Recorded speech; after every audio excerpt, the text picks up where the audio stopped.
salaamaaleykum ami sportif salaamaaleykum ñu ngi leen di nuyu di leen ziar di nuyu ñi nga xamante ne ñu ngi tàmm duñu suivre si seen YouTube LC Info TV LC Info TV comme ni ma leen koy waxoon rek donc dañuy ñëw ci match yi nga xamante ne ni moom moo amoon sur la Ligue 1 ak la Ligue 2 maanaam la Ligue professionnelle championnat sénégalais donc gis ngeen ci week-end bi démarré nañ li nga xamante moom mooy championnat Sénégal pour la première journée bi nag gis nañ ne samedi bi passé lañ ko démarré ak benn match bi nga xamante ne amoon na ci diggante Tëngéej SC ak ki nga xamante ne moom mooy Dakar moom mooy US Gorée donc gis ngeen match boobu match nul 0 bi partout mu nekkoon benn match bu intense benn match bi nga xamante ne ñu bëri doon nañ xaar ay buts yu bëri mais peut-être ak contenu match bi on a vu un match vraiment bu xaw a équilibré entre les deux équipes même bu fekkente ni aussi ku ci nekk am nga sa mi-temps muy côté Tëngéej comme côté Gorée mais on a vu vraiment un bon match du côté de Teungueth SC comme du côté de US Gorée ñu gis aussi beaucoup d'absence avec beaucoup de blessés du côté li nga xamante ni moom mooy côté Teungueth kon Teungueth qui a fait une très bonne recrue donc gis nañ aussi que ni am na ay absence yi nga xamante ne ni dû ci ay blessures ci certains de ces joueurs côté ki nga xamante ni moom mooy US Gorée aussi gis nañu vraiment une équipe très engagée très déterminée pour gagner li nga xamante ni moo nekkoon match mais malheureusement match bi c'est soldé par un nul et vierge 0 but partout donc loolu moo nekkoon match bi nga xam moo nekkoon match ouverture bi entre Teungueth FC ak ki nga xam ne mooy US Gorée ci deuxième match bi amoon nañ ki nga xam ne mooy Casa Sport vraiment mu daal def benn entrée en matière bu am solo Casa Sport gis ngeen ko mu daal di dóor 4 buts à 0 ki nga xamante ne moom mooy premier bi mu équipe Cambérène bi en tout cas gànnale wuñ ko 4 buts à 0 lañ ko dóor fële ci stade Aline Sitoé Diatta donc Casa Sport qui démarre fort vraiment 4 buts à 0 devant cette équipe de l'US de l'ASC Cambérène bi nga xamante ne nii mi ngi doog a yëg ci première division bi ñëwaat donc ci première division bi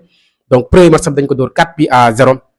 Dakar Sacré-Cœur Guédiawaye boobu dañ ci ñëwaat moom la ñuy mujjee ki nga xamante moom mooy aussi AS Pikine aussi qui a fait un match nul 0 but partout contre l'US Gorée bi nga xam contre Wakam moom ak Wakam fu la ci stade Alassane Djigo AS Pikine moo ko dalaloon ñoom ñaar ñu def match nul 0 but partout mu nekkoon aussi un bon match bi nga xamante ni vraiment supporters yi ñëwoon nañ du côté de l'AS Pikine comme d'habitude et d'après mes informations dañu jaay li nga xamante moom mooy 6 millions loolu c'est énorme pour une première journée ci championnat Ligue 1 bi entre AS Pikine ak ki nga xamante moom mooy US Wakam donc loolu dafa nekk aussi lu am solo pour l'équipe de l'AS Pikine donc mu nekkoon match bu neex aussi 0 bi partout beneen match bi Jaraaf de Dakar bi nga xam l'équipe championne en titre ñu ko doon xaar moom ak ki nga moom mooy HLM aussi nekk beneen équipe promis HLM daal koy tenir en échec laa mën a wax parce que ñu bëri dañ doon joxoon favori ki nga xam te moom mooy Jaraaf de Dakar HLM moo ko njëkk a mëne donc avec l'égalisation de Jaraaf de Dakar bi nga xam te ne am na 2 penalty premier penalty mu raté ko deuxième penalty aussi ñu daal di koy dugal donc loolu moo def égalisation 1 but partout donc mu nekkoon un bon match entre deux bonnes équipes HLM bi nga xamante wax dëgg yàlla ñu bëri bett na leen avec le contenu bi ñu joué avec cette bonne équipe bi nga xamante ni indi na ko devant l'équipe championne match nul 1 but partout donc moom aussi ñu amoon benn match boo xam ñu ngi ko doon xaar entre deux équipes yi nga xamante ne nii peut-être ñu bëri ñu ngi leen doon xaar ci côté résultat positif mais peut-être résultat positif pour les deux équipes parce que beneen premier match nga am match nul donc pour man c'est bon pour le début d'un championnat entre Sonacos ak ASEL ñu def match nul 1 but partout Walidane de Thiès daal di def match nul aussi ak ki nga xam te moom mooy Génération Foot 0 but partout kon boo gisee ci match yi ñaari victoire moo am Casa Sport moom moo gagné Cambérène Dakar Sacré-Cœur gagné ki nga xam te moom mooy Guédiawaye donc le reste lépp ay match nul la donc cela veut dire que le championnat c'est très serré entre les équipes parce que d'habitude championnat Sénégal c'est comme ça donc dañuy ñëw ci match bi nga xamante ne balaa ma ñëw ci match Guédiawaye Football Club ak Dakar Sacré-Cœur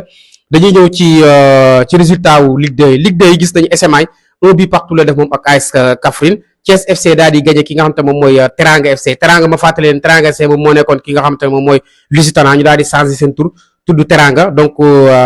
Thiès FC moo ko dalal fële à Thiès door ko 1 but à 0 beneen bi AS Saloum def match nul ak Amitié 0 but partout AS Bambey aussi daal di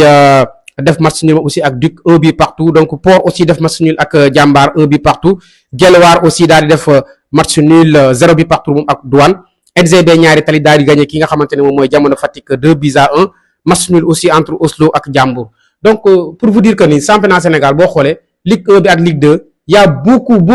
de matchs nuls te loolu aussi war nañ jàngat xool lan mooy problème bi parce que boo xoolee championnat Sénégal d'habitude c'est comme ça ay 0-0 1-0 1-1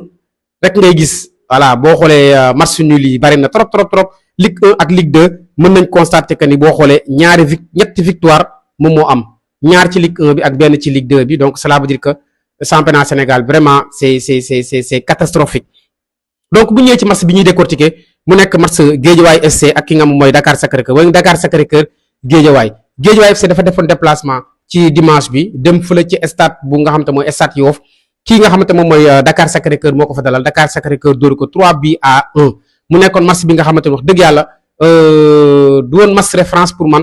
pour un match de Ligue 1 vu le contenu bi nga xamante ne am nañ ko ci match bi donc au départ am nañu dans les buts ci côté de Guédiawaye ki nga xamante mooy El Hadji Malick Gueye il a fait un match moins avec yi nga xamante moom mooy ay prise de balle yi nga xamante ne amul woon assurance trop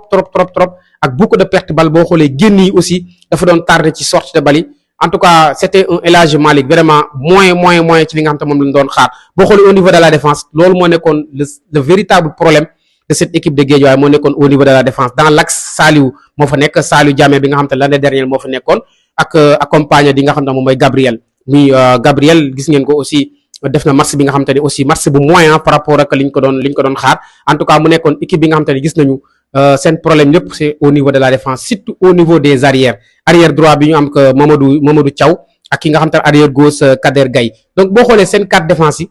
amuñu woon entente j'ai l'impression qu'ils ont pas l'habitude de jouer ensemble le problème véritable de cette équipe de Guédiawaye c'est au niveau de la défense perte de balle yi amul woon assurance kenn xamuloon fay taxaw kii mu nekkoon équipe bi nga xam te ne gis nañu seen problème lépp c'est au niveau de la défense surtout au niveau des arrière droit bi ñu am que Mamadou Thiaw ak ki nga xam te ne arrière gauche Kader Gaye donc boo xoolee seen quatre défense yi amuñu woon entente j'ai l'impression qu'ils ont pas l'habitude de jouer ensemble le problème véritable de cette équipe de Guédiawaye c'est au niveau de la défense perte de balle yi amuloon assurance kenn xamuloon fay taxaw kii day dugg fii kii dugg ba pare boo xoolee équipe Guédiawaye amuloon benn apport offensif ci seen latéraux yi latéral dañ taxaw rek di défendre défensivement ils étaient pas au top offensivement aussi indi woon apport dala xamuñu fu ñuy tacler xamuñu fu ñuy replier xamuñu en tout cas défense bi booy vraiment c'est à revoir du côté de Guédiawaye parce que li ma gis nii bu fekkente ni defaatuñ défense bi ils vont encaisser encore beaucoup de buts ils vont encaisser parce que équipe bi ñu nekkoon en face mais équipe Dakar Sacré-Cœur bi pour man ci 3 ans yi c'est l'équipe la plus faible de cette équipe de Dakar Sacré-Cœur comparé à l'année dernière avec une bonne équipe de Dakar Sacré-Cœur donc équipe Guédiawaye bi ñu gis ne équipe Dakar Sacré-Cœur équipe bi amul doole trop mais malgré ça il a réussi à marquer 3 buts devant cette équipe de Guédiawaye kon cela veut dire que y a beaucoup de choses à faire au niveau de cette équipe de Guédiawaye au niveau de milieu de terrain aussi ñu amoon fi nga xam te mooy Moussa Ndiaye mu nekkoon joueur bi nga xam jóge woon na Sonacos l'année dernière ci mercato bi la ñëw boo xoolee ba moo terminé woon championnat bi ak Guédiawaye il a fait un très bon fin de saison avec Guédiawaye Football Club mais gis nañ ko aussi moom ak Lamine Sagna vraiment Lamine Sagna bu méconnaissable lañ am avec beaucoup de perte balle boo xoolee ñaari bii Guédiawaye encaissé yëpp ñu ngi jóge ci tànku Lamine Sagna di perte balle ñee di récupérer di dugal donc ci au niveau de comme numéro 10 ñu amoon ki nga xam te ne moom mooy Mohamed Silla Messi mu nekk joueur bokk jom bi vraiment moom aussi il a passé à côté de son match donc mu nekkoon équipe bi nga xamante ne nii boo xoolee apport offense bi ci kaw amuñu woon un véritable numéro 10 bi nga xamante ne moom moo doon jël bal bi di servir les attaquants loolu moo tax boo xoolee ci kaw ñu am fa ki nga xamante moom mooy Patrice moo xaw a génn un peu du lot gis naa ko sax ñu bëri ñu ngi koy critiquer parce que il est trop personnel mais parce que c'est normal parce que boo xoolee Patrice da doon jël si bal bi amuloon ku leen di servir bal bi da doon jël si bal bi di yóbbu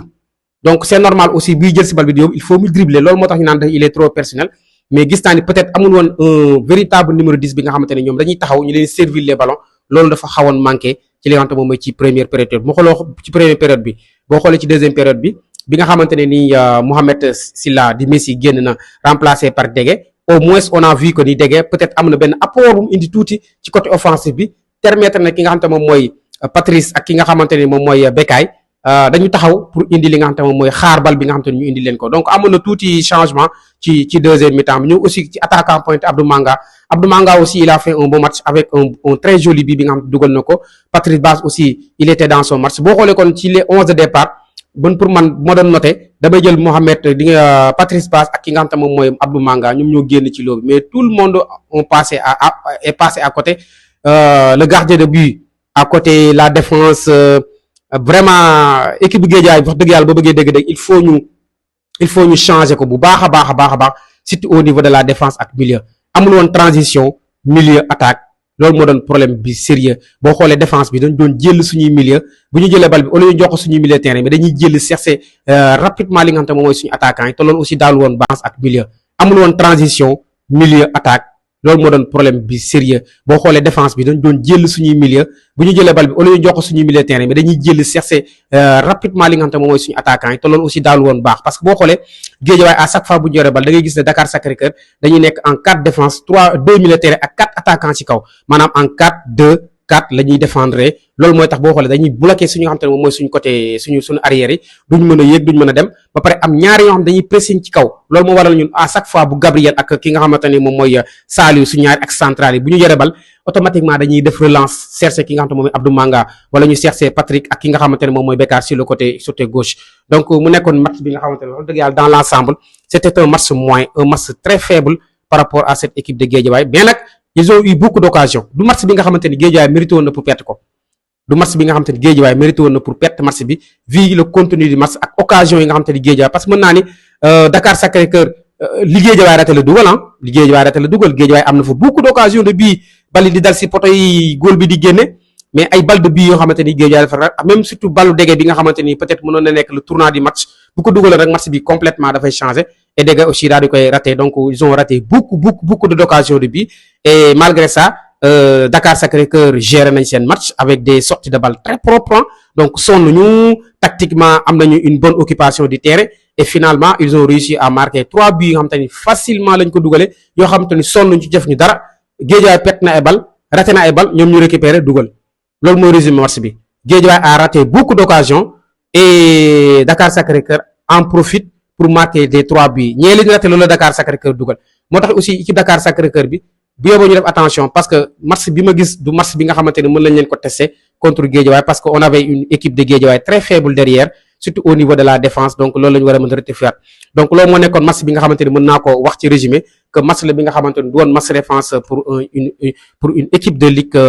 1 donc il va falloir beaucoup rectifier ci cette équipe pour la deuxième journée bi nga xamante ne Guédiawaye mi ngi defaat déplacement dem fële nga xamante ne moom mooy Gorée seeti li nga xamante ne l'équipe vice champion du Sénégal et gis ngeen Gorée match bi nga xamante ne bu extraordinaire bi mu def contre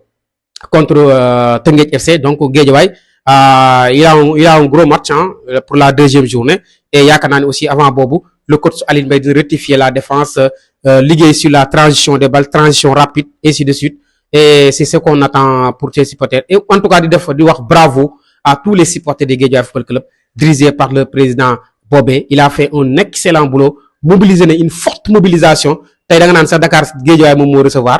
parce que stade bi yëpp Guédiawaye la et une forte mobilisation des supporters de Guédiawaye et dama wax encore une fois public bi ma gis public Guédiawaye ma gis mérité wul cette équipe bi nga xamante moo doon jouer il faut aussi les dirigeants ñuy jàppale les supporters yi nga xamante ne ñu ngi démarqué wu di def de tout pour gagner le match en tout cas ñoom seen rôle def nañ ko muy les supporters mobiliser nañ une forte mobilisation poussé nañ l'équipe bi et li ma si gën a neex mooy match bi jeexee malgré que gagné leen 3 buts à 1 ils ont continué ñu encourager les joueurs pour li nga xamante moom mooy prochaine journée bi donc loolu la ñuy xaar ci supporteru Guédiawaye di leen jox rendez-vous la semaine prochaine ci seen LC Info TV et di jaajëfal aussi Pablo depuis Italie moom